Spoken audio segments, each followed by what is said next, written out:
avec C'est notre moment. Dites oui aux actualités dans votre journal TV. El Mondes assure un résultat exceptionnel. Faites confiance à El Mondes. Manolotra anao ny vaovao. Antso ray dia tonga manantona anao izahay. Iara-dalana isika, mitetika asanao ho vita. Indrana 643 manantona anao ny fampindramam-bola. Manolotra anao ny vaovao.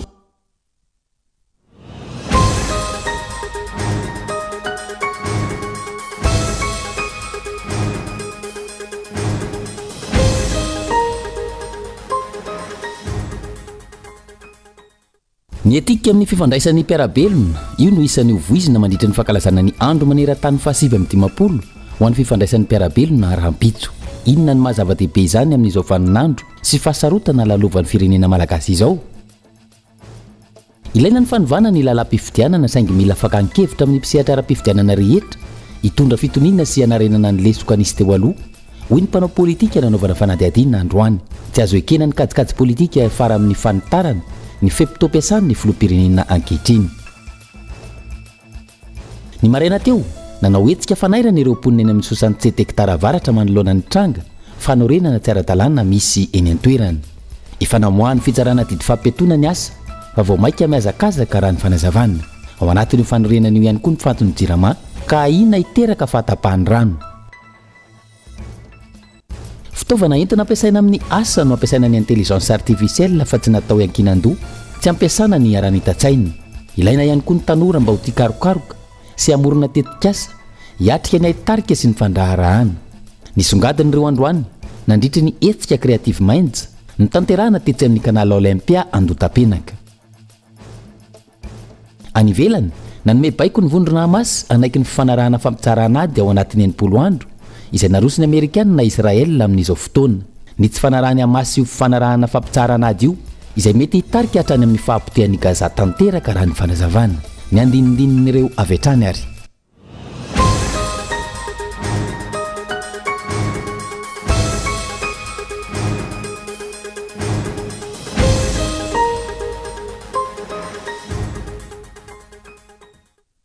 Manatitra ny araba tompoko kilasy tompoko vavy tonga soa indray atao anatin'ny fampalalama vao ny fahita lavitra kolo amin'ny ity alina ity manasanao hanaraka izany hatramin'ny farany ny matoa andatsoratra avy hatrany ary ny etika amin'ny fifandraisan'ny mpiarabelona io no isan'ny hovoizina mandritra ny fankalazana ny andro maneran-tany fahasivy amin'ny dimapolo ho an'ny fifandraisan'ny mpiarabelona ho an'ny rampitso.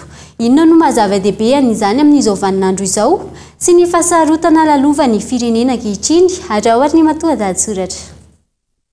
Anamarika ny andro maneran-tany fahasivy amin'ny dimapolo ho an'ny fifandraisan'ny mpiarabelona ny Vaomera eto amin'ny diosezina Antananarivo Rampitso ka isan'ny voaboasana amin'izany ny etika na ny toe-panahy tokony ananana amin'io fifandraisan'ny mpiarabelona io.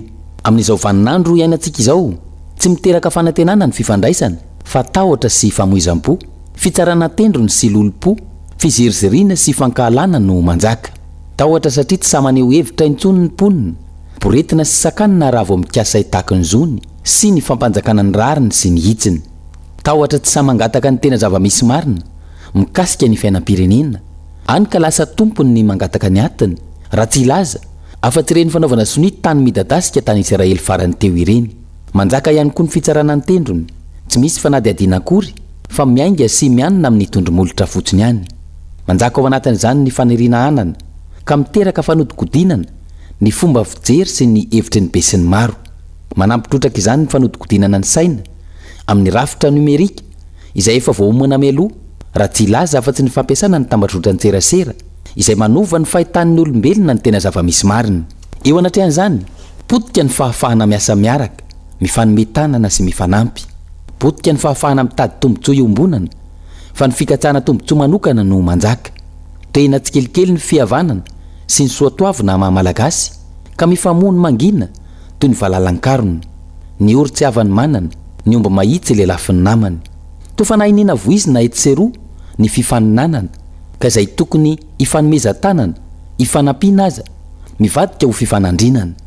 Fifanomeza-tanana sy fanampiana ny torohevitra omen'ireo mpanao politika, mpahay toe-karena, mpandinika fiarahamonina sy ny sisa ialana amin'izao fahavoazana iainan'ny firenena izao kanefa raisina ho toy ny fahavalo izy ireo izay mandroso izany sosikevitra izany raisina ho toy ny olona hafa aka sy andrombaka ny fahefana eo ampelantanany amin'izao vaninandro ainantsika izao anefa ilaina ny fampiresahana mpitandrimana amin'ny kalemem-panahy voalanjalanja afaka manoro lalana ho an'ny fanatsarana ilaina ary zava-dehibe ny fahaizana miaino ny hafa miaiky ny fahadisonana natao ka manarina izany noho ny anatra ataony ho hafa io ilaina ny makalesona amin'ny tantara ka anarina izay tsy mety nataony teo aloha araka ny tenin'ny papa François nandritra ny fahatserovana ny masinda François de Sales ny 4 janoary 2024 lasa teo manao hoe aoka ianareo vavolombelona sy mpandahatra ny fifandraisana tsy misy fankahalana manaparitaka ny kolotsain'ny fitandremana manangana tetezana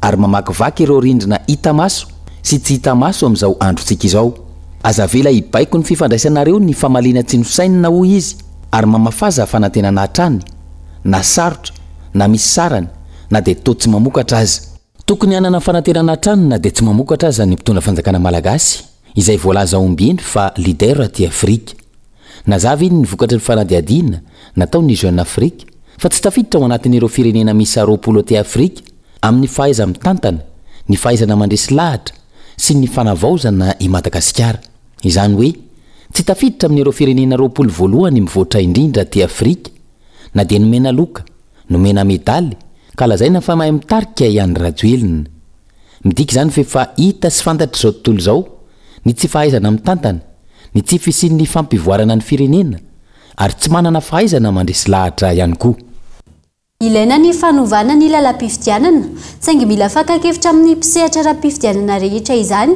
mba hitondra fitoniana sy hanarenana ny lesoka nisy teo aloha ny mpanompo politika nanovana fanadihadiana tsy azo ekena ny kajikajy politika hiafara amin'ny fanitarana ny feptom-piasan'ny filoham-pirenena ankehitriny Rina Fitiavana no mitatitra ny Antsiprian'izay betsaka ny teboka mila hitsy mahakasika ny lalam-pifidianana manoloana ireo olana niverimberina niteraka korontana sy nanomevana ny osika sy ny alabato tsy niresaka fampitoviana lenta ny lehilahy sy ny vehivavy ihany araka ny tolo-dalàna natolotry ny filohany antermieran-doolona no antony hoentina manova ny lalam-pifidianana fa mila fanovana miainga ny fotony mba hananana lalàna mifeny fifidianana azo antoka mampanjaka ny mangarara sy ny fahamarina ny safidy-bahoaka tsy nisy hatreto ny fakana ny efitra tamin'ny mpanao politika sy ny mpisehatra ara-pifidianana rehetra momba io tolo-dalàna momba ny lalam-pifidianana natolotry ny antenimieran-doolona io miantoka ny filaminana sy fahamarina ny fifidianana ny lalàna ka tokony isy ny ady-hevitra misokatra sy fakan-kevitra ho an'ny rehetra hoy ny avy amin'ny vovonana politika panorama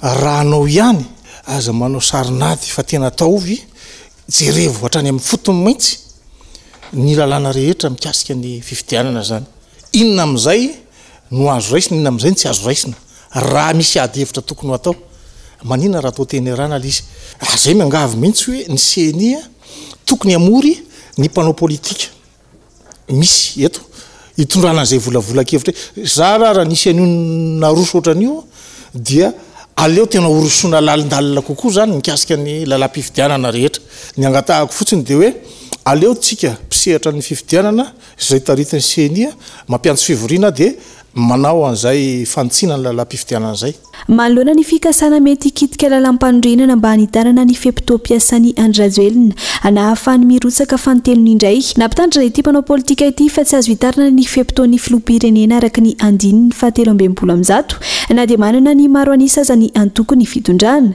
milazaina ny voalaza ny lalam-panorenana ary aleo anjaka ny fifandimbiasam-pahefana ara-demokratika efa lazaiko hoe tsy azo ekena ny feptona tsika ve manao politika ny filohantsika dia tsy manana olona apetraka eo dikan'izay zany lasa rahan'olo tokana zany ny fomba fitantanana eto amin'ny firenena sy ny antoko politika zay misy azy fa tsy manana relève ve zany izy dia voatery ve tsy maintsy izy ihany zany mila mampandroso an'ity firenena ity tokony ho izy zany manana relève be dehibe ny antoko politika aleo ifandimbiasany ary efa tsara ny nataony dia eken'ny olona foana nge ny fandrotsahana amin'ny vato ahafahany mitondra ny ekipany amin'ny mandat vaovao ho avy eo indray tsy aivina maro ireo antoko politika no nitaky ity fanovana ny lalam-pividianana ity soroana ny olana sy ny korotana niseny izay tompon'andraikitra tokony hitarika ny filan-kevitra mbolina miazoazo hatreto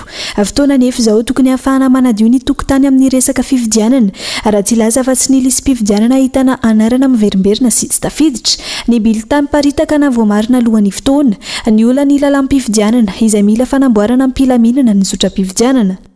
Fa mbola sarotra ny lazana hoe Madagasikara tsy maintsy mandroso raha toa ka mbola miaina anatin'ny fahatapahan-jiro sy tsy fisindrano ny tsy fandriam-pahalemana tahaka izao ny vahoaka malagasy.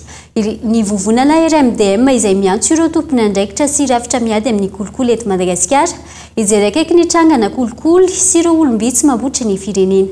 Fanady adina. Mbola lavitra ny zakafana mampandroso ny firenena raha ireo olana maro lafa izay mbola sidreny ny firenena ankehitriny. Ohatra amin'izany ny olana ny fahatapahan-jiro sy rano izay mamely ny renivohitra Gasikara kanefa mbola tsy nahita mbaolana hatramin'ny androany. Io ihany koa ny tsy fandriam-pahalemana, ny tsy fisinasa, ny fanitrana sy ny fahasairanana mianjady amin'ny isa-tokantrano. Ny mpitondra fanjakana malohana izany izay tsy mahafantatra akory izay tena lara-pamehana ho an'ny firenena fa variana amin'ny rendrarendra sy oeraoera fotsiny ihany raha ny fanazavana. Tsy misy jiro, rano, Tananarivo. Madagasikara nefa tsy maintsy mandroso. Madagasikara tsy maintsy mandroso, Antananarivo kapitaly. Ny firenentsika tsy misy jiro, tsy misy rano. Madagasikara tandrify aiza io tsy maintsy mandroso io. Mandroso mandeha magnaia Madagasikara io. Sa fa tany hafa koa Madagasikara fa tsy amintsika eto. Sa le tany mihitsy no mandroso fa le vahoaka ato zany tsy ilany an'izay fandrosoa zay. Olana eto amintsika, olombitsy hatrany no mahazo tombotsoa fa ireo sahirana kosa miasahirana hatrany. Manjaka arita miariary ny kolikoly amin'ireo sampandraram-panjakana maro samihafa eto amin'ny firenena saingy tsy misy ny fandraisana andraikitra manoloana izany. Antony anovany avy eo anivo ny vovonana RMDM antsoavo amin'ireo tompon'andraikitra sy ireo rafitra miady amin'ny kolikoly. Fa tafahoatra loatra ny zavatra iainan'ny vahoaka malagasy. Tsisy fanampahan-kevitra raisina. Iza no iandrasantsika handray fanampahan-kevitra eto amin'ny firenentsika. Iza miandry an'iza tsika. Ianareo mpitsara. Raha tena manao ny asa nareo raiso ny andraikitra. Ianareo mpitandro filaminana namana. Raiso ny andraikitra reo. Raiso ny andraikitra mifanandrify amin'izany. Insécurité tafahoatra, kolikoly tafahoatra. Ny harem-pirenena antsika tafahoatra ny fandrombana azy eto. Sisy mpitandro filaminana ve eto? Afaka handray andraikitra. Ankoatra izay, tsy tokony tazapotsiny fa hijoro miaraka nafitra ny firenena ny vahoaka malagasy tsy vaky volo. Ny vahoaka malagasy iray manontolo i Madagasikara ka tsy tokony ho vazaha indray no avelan-jakazaka eto amin'ny firenena ho hiatrany ny fanio-kevitra. Fa nahitana fiakarany teo amin'ny arivo ariary, hatramin'ny 2 ariary ny vidiny entona fandritrana ny gazy amin'ny karazany rehetra. Atolotry ny vidiny gazy eto Antananarivo nanomboka ny alakamisy 20 Mey lasa teo. Araka ny taratasy no ofisialy nampitaina tamin'ireo mpivarotra mpanjara nanakira avy hatrany ity fisondrotam-bidy ity ka efa miatra ina mitsina amin'izao fotoana. Tsy atra Soarvelo. Nahitana fiakarana nanomboka ny alakamisy lasa teo ny vidiny entona fandrehitra na ny gazy tany amin'ireo mpivarotra mpanjara. Ho an'ny gazy 7 kilao lasa 3,3 ny vidiny raha toa ka 3 alina izany teo aloha. Niakatra ho 7,9 ariary ny gazy 7 kilao raha toa ka 9,9 ariary teo aloha.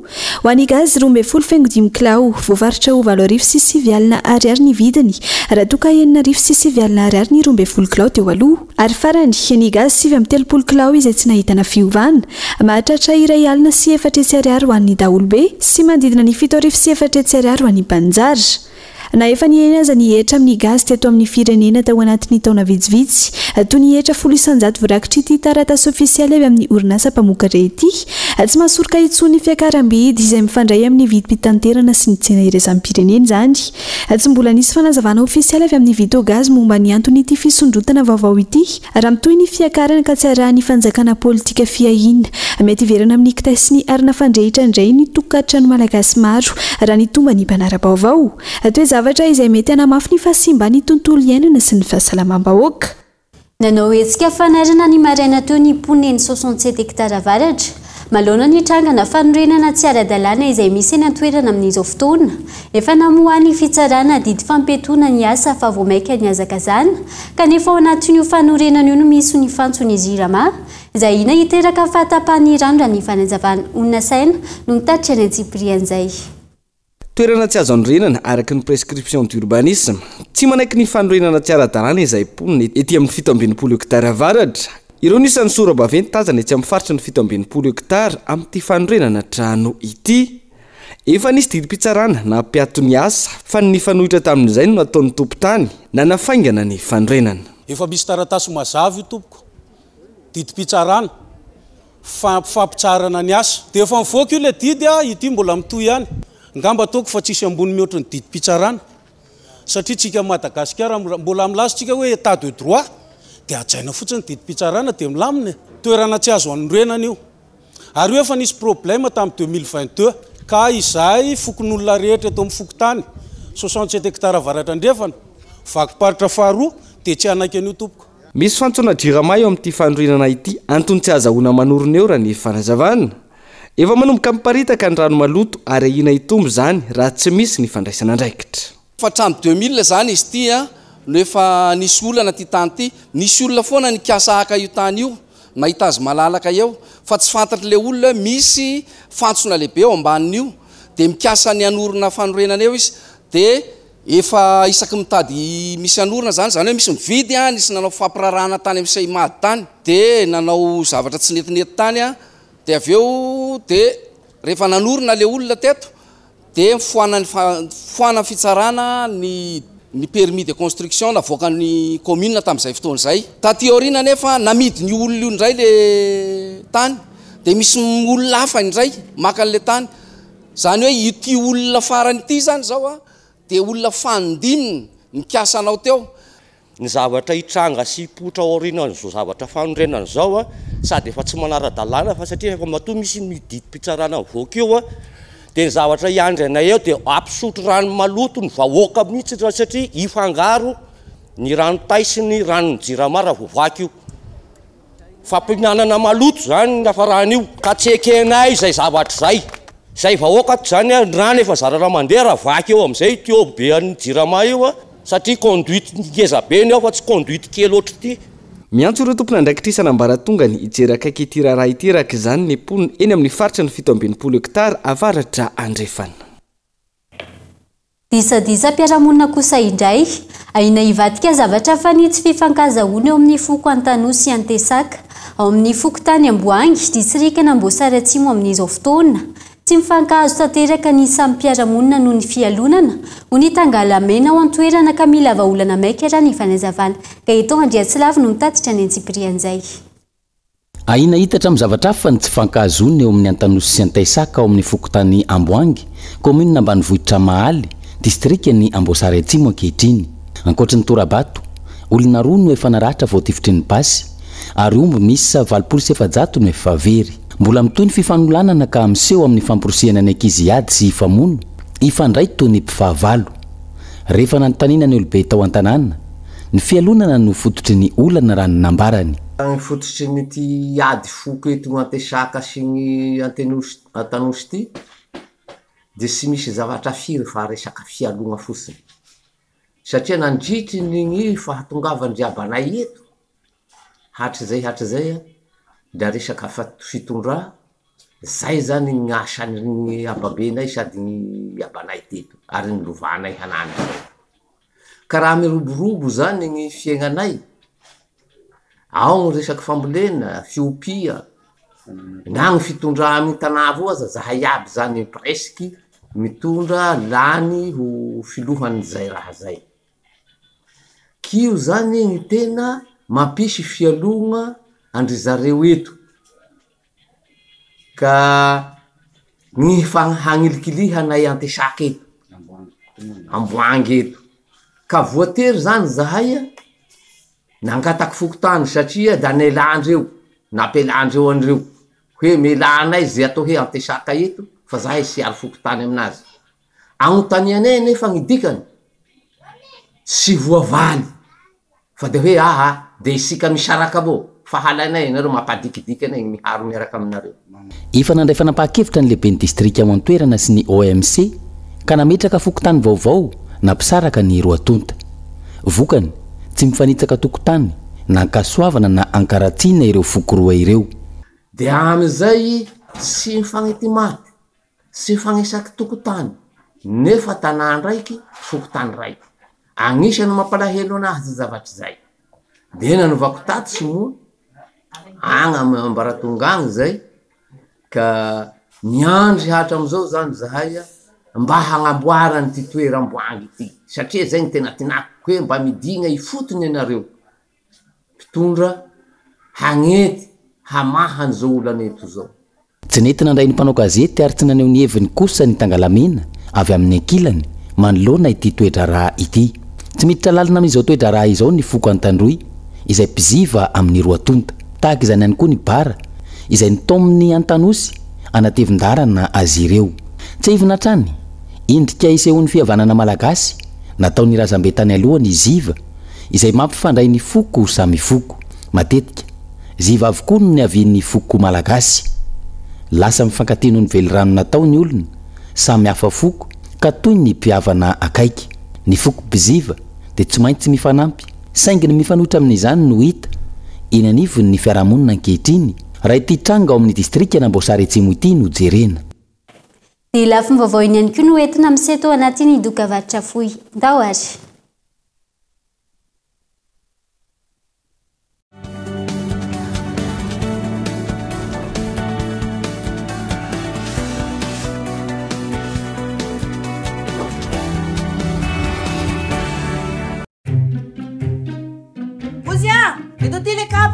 izy no neninay tiany mihitsy miantsoantso ana Pisoa, le dité. Tena hoe isak izay matsiaro. Pisoa. Tolory aneny amin'izay le iriny e miaraka mizaraka do mbola misy fihenam-bidy amin'ny smartphone na ZTE A35 Core 99 000 ariary monja izy amin'izao hatramin'ny 10 June sady miampy cadeau 2 giga isam-bolana afaka iantsoantsonony eny tsara mihitsiny.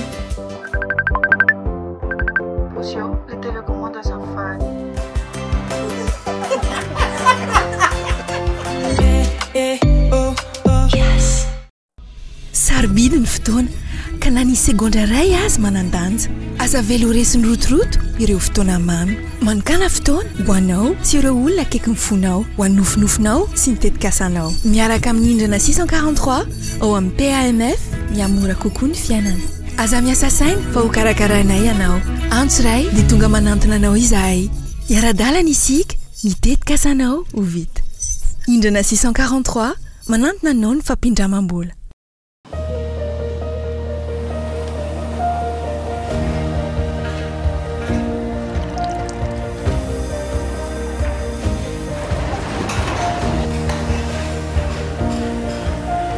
Faites confiance à El Mondes.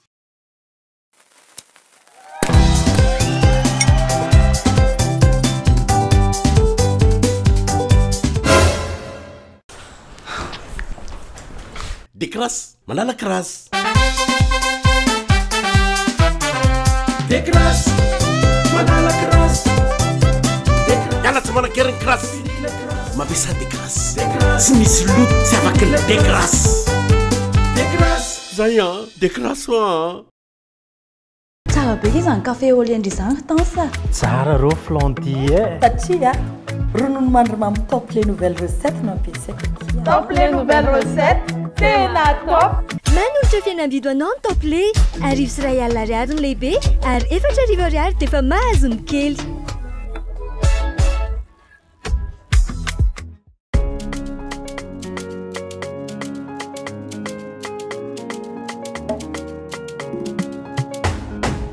Maman chérie, tu m'as porté 9 mois dans ton ventre. Tu m'as appris à marcher. Tu as bien pris soin de moi. Et maintenant, c'est à mon tour de m'occuper de toi. Je t'aime, maman. Chez Cosmos, nous aussi, nous prenons soin de vous. Choisissez vos cadeaux et profitez des remises allant jusqu'à 45% sur certains produits. Pas de cash, pas de soucis. Vous pouvez faire plaisir à votre maman grâce à la vente à Crédit Mirage.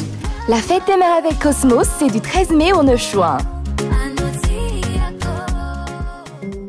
Cosmos, votre partenaire de confiance.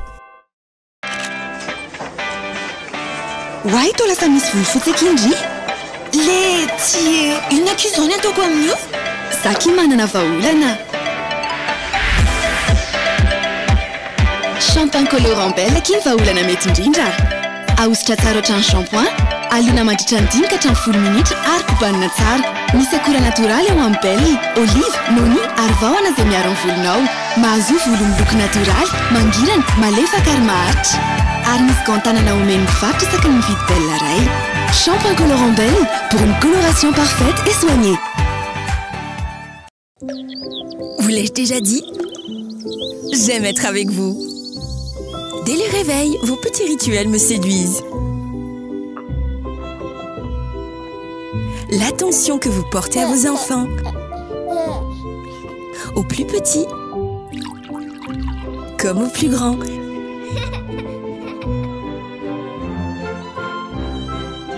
J'aime en faire partie. Prendre soin de vous dans vos activités quotidiennes, vous aider, prendre part à vos exploits me fait infiniment plaisir. Chaque moment avec vous m'est précieux. Eau vive, à vos côtés depuis 1970. Yama!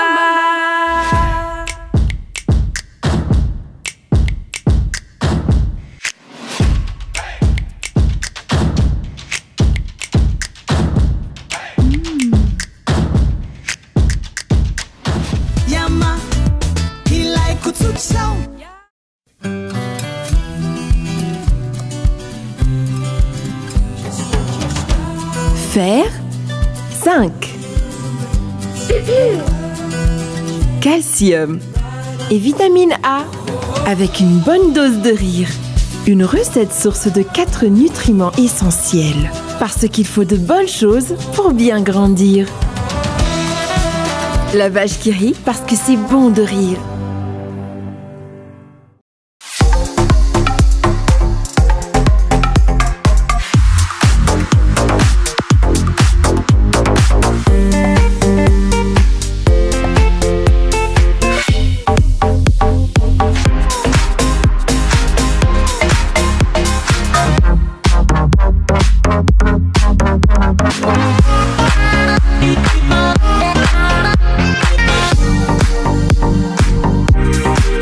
Love chocolate.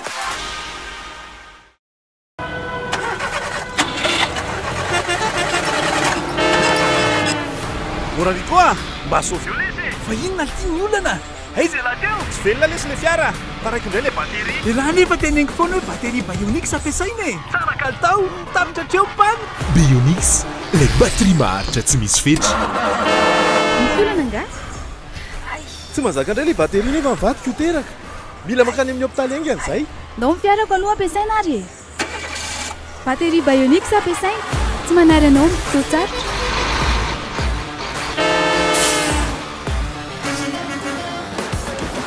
Ho antsika matianiny eo misehatry ny fitaterana manandanja lehibe ny kalitaon'ny batery ampiasaina mba ampirindra tsara ny asa.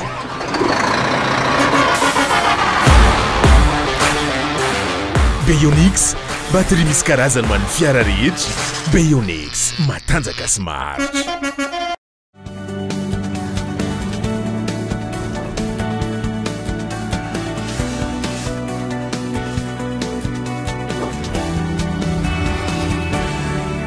Mamerina ny araba tompoko lahy sy tompoko vavy tonga soa indray atao anatin'ny tapany faharoa sady farany fampahalalam-baovao mbola manasana ao hatrany hanaraka izany hatramin'ny farany tontolon'ny fampianarana avy hatrany no ndeha anohizantsika izay fampahalalam-baovao izay eo amin'ny ity alina ity manamafy ny fangatana nataon'ireo namany ihany koa ny CRINFP Sambafa sy Antala izay nivoaka ny taona 2023 Angatana ny voany décision afana miasa sy ny fampiarana ny voalaza ny PLFI 2025 ka tolara-pamehana amin'izany ny fandraisana azy ireo mpiasa-panjakana raha ny fanazavana fanampanazavana.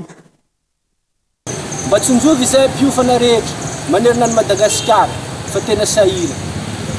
roa taona anaovanao ny formation nefa roa taona mbola tsy anasa mirenireny mbola tsy amposte hatramin'izao ny vocation nefa manosika amin'ny piasa fanabeazana ity faharoa mitalao aminareo zay ato mba ivoany décision-nay mba hahafanay andray poste amin'ny tom-pianarana 2025-2026 ho avy zao ary ny mba mangataka koa mba tsy anaovana azy par vague satria appel à manifestation no nidorina tato en formation fahatelo angatanay koa ny ampiarina ny PLFI 2025 izany hoe ho priorité zay amin'ny PNFP amin'ny kotany ministère fanabeazan'ny pirenena fa antony maro no manakana ny fivoarany fanabeazana eto Madagasikara ny fanabeazana amin'ny ambaratonga voalohany izay isan'ireo sehatra tokony hanombohan'ny fahaiza-manao sy ny fahalalana fototra ho an'ny zaza malagasy kanefa mbola iarany tsy fampiny ny fanohanana sy politika maharitra tsy azo jerena fotsiny intsony izao fampotehan'ny fanabeazana fototra izao ho nisy olom-bavim-bahoaka Andriamampandry Tontsoa izay nitondra ny anjara birikina na renana izany Tsiaro Soarvelo Mampana ny fampitehan'ny fanabeazana fototra eto Madagasikara indrindra amin'ny ambaratonga voalohany izay tokony ho fototra ioriana ny fahaiza-manao sy ny fahalalana ho an'ny ankizy malagasy mbola ambany amin'ny ankapobeny ny famatsim-bola natokana ho an'ny fanabeazana amin'ny teti-bolam-panjakana indrindra amin'ny fanavaozana fototra-afitrasa fanomezana fitaovana sy fanohanana mpampianatra ireo rehetra ireo izay mijana ho fanamby lehibe amin'ny TCJT eto amintsika tsisy fanatsarana mihitsy zany kalitao ny fampianarana zany eo aloha zany tokony ho fanina daholo ny mpampianatra voalohany zany manarak'izay dia tokony isy atao hoe politique nationale de l'éducation politique ny fampianarana eo ihany koa ao anatin'izay ny fomba fampianarana na ny approche pédagogique tokony arakaraky ny zava-misy eo ihany koa zany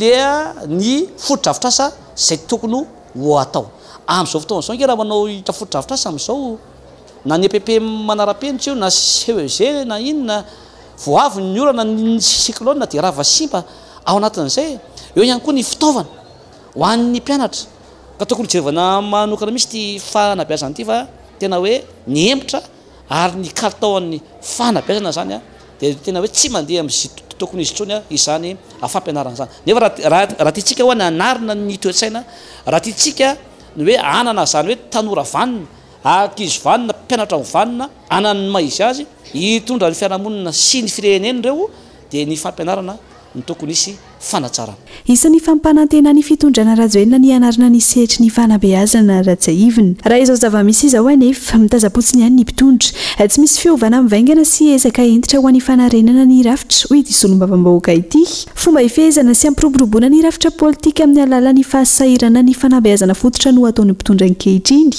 aka tsy azo jerena fotsiny itsondra ny fanazavany tsy ampy misy ny fanohanana ary tsy atao lara-pahamehana mihitsy le fanabeazana tsy fantatry hoe inina mihitsy ve ho ampadona lomba gasy le zanaky ny malagasy dia manao ny ataony le mpitondra dia amin'izay hoe tsy malala ny zava-misy tsy afaka mandinika intsony le malagasy no ny fanabadona azy ve zany ve no ho atao amin'le mpianatra sanatry ny vava nefa rehefa mijeritsika dia ohatrany mandeha makany le izy hoe atao misy zay anabadona le zaza malagasy le mpianatra malagasy dia vo tsy afaka malala ny zony tsy afaka mijoro ary tsy afaka manao zavatra ho amin'ny tsaratsara kokoa le malagasy fa rehefa miteny ny mpitondra dia tsy afaka zany mandahan'izay tenenin'izay le vahoaka zay zany no joroantsika ary zay hoe tsy maintsy mianatra ny vahoaka tsy maintsy ampianarina ireo ary tsy maintsy atsaraina ireo ary tsy maintsy ampiny ireo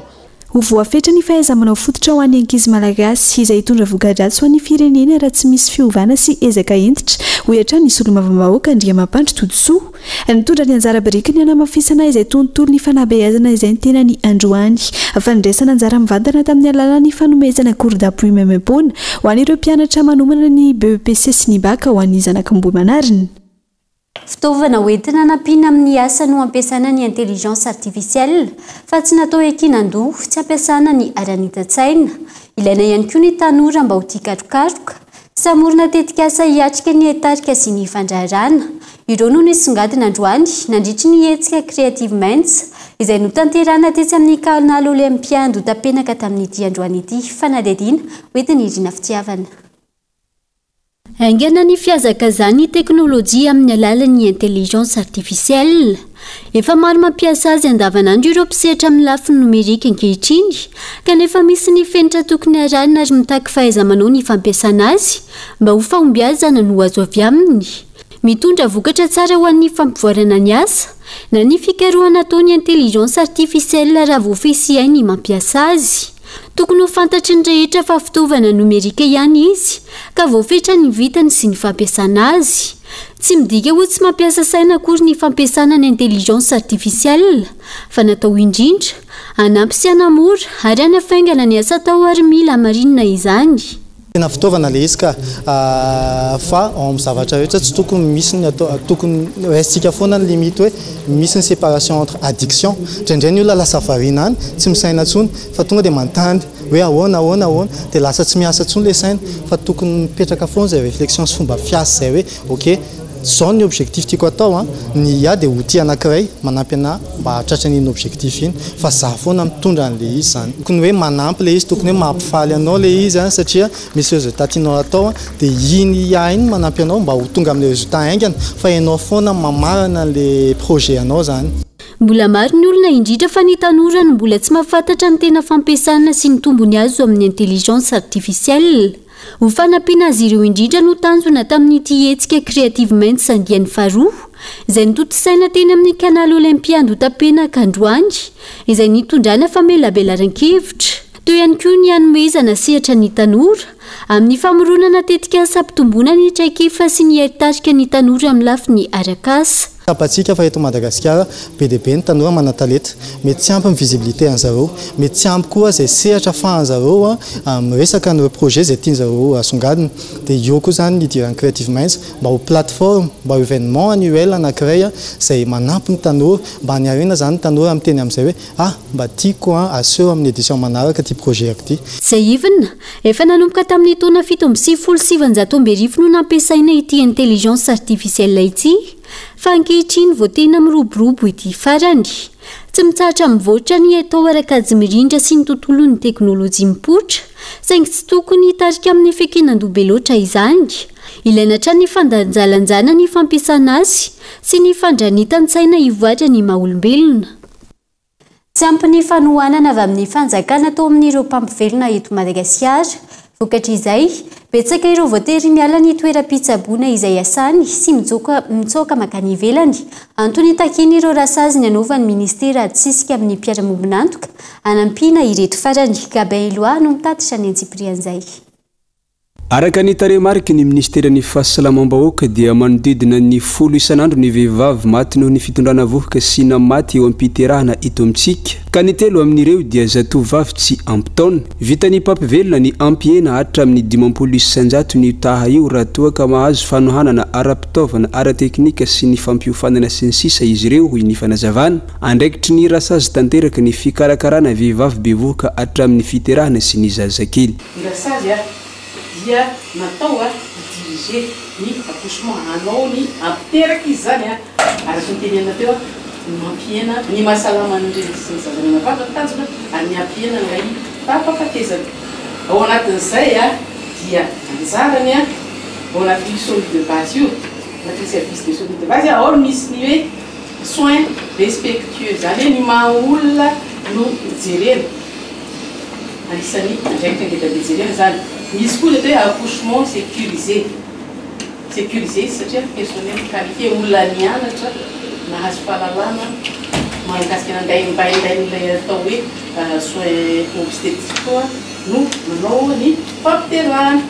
Fa misedra olana maro ny rasazy fa indrindra ireo miasa eny ambanivohitra. Tsy mahagaga raha toa ka betsaka ireo misy safidy hanokatra ny toeram-piasana na ho azy manokana. Tsikaritra fa tsy dia sokajy ny tompony andraikitra ho manana anjara toerana lehibe eo amin'ny tontolon'ny fahasalamana ny mpampivelona. Hany ka tsy maintsy mitady izay heveriny ahazo azy izy ireo.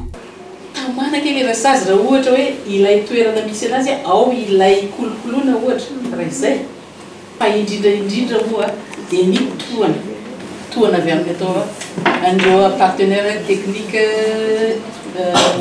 financier. Nahoana moa le rasazy no vonona any amin'ny zone ataontsika reculé any manokatra cabinet d'accouchement satria misy mpanohana izy ara-pitaovana misy panoana izy par rapport amin'izay résultat ataony io a dia anisan'ny azo saina bebe zany a voalohany indrindra ny affectation tena mitombona tsara amin'ny zavatra zay ny anarany sy zavatra hainy a ampazoto azy faharoa ny renforcement continue an'ilay atao hoe compétence tena hoe ao anaty considération matotra n'ilay situation fa tsy hoe ariny reny tenaovananary ary farany a dia ny fanohanana an'ireny a rasazy reny.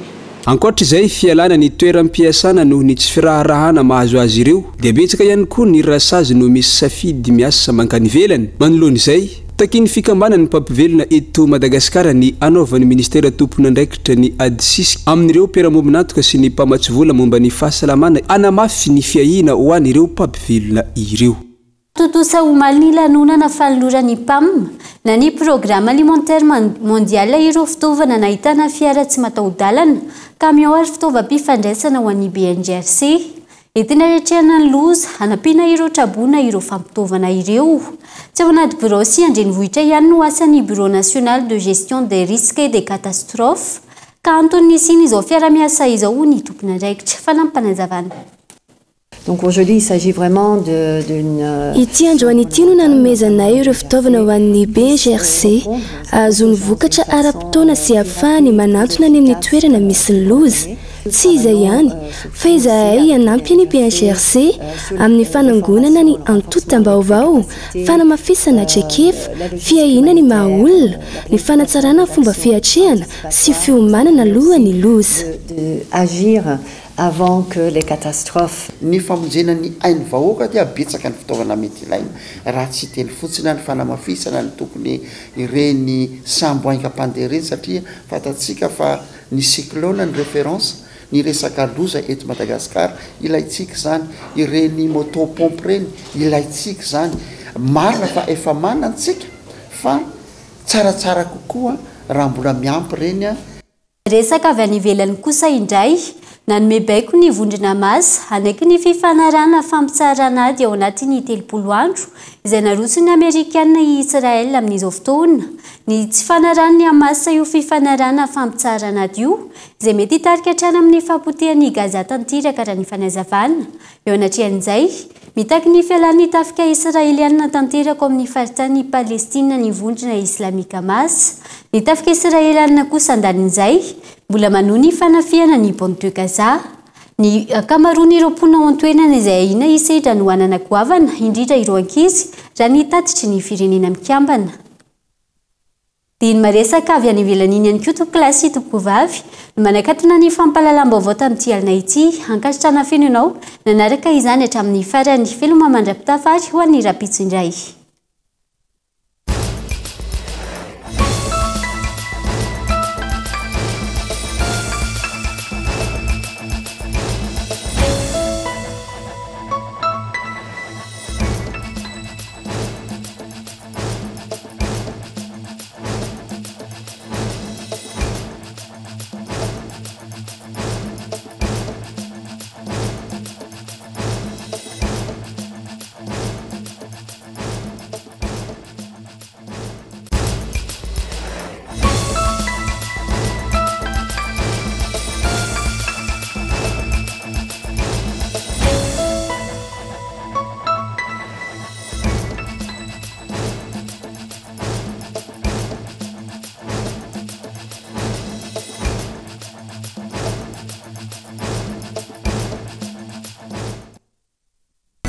Ray ny tonga manantona anao izahay iara-dalana isika mitetika asanao ho vita indrana 643 manantona anao ny fampindramam-bola.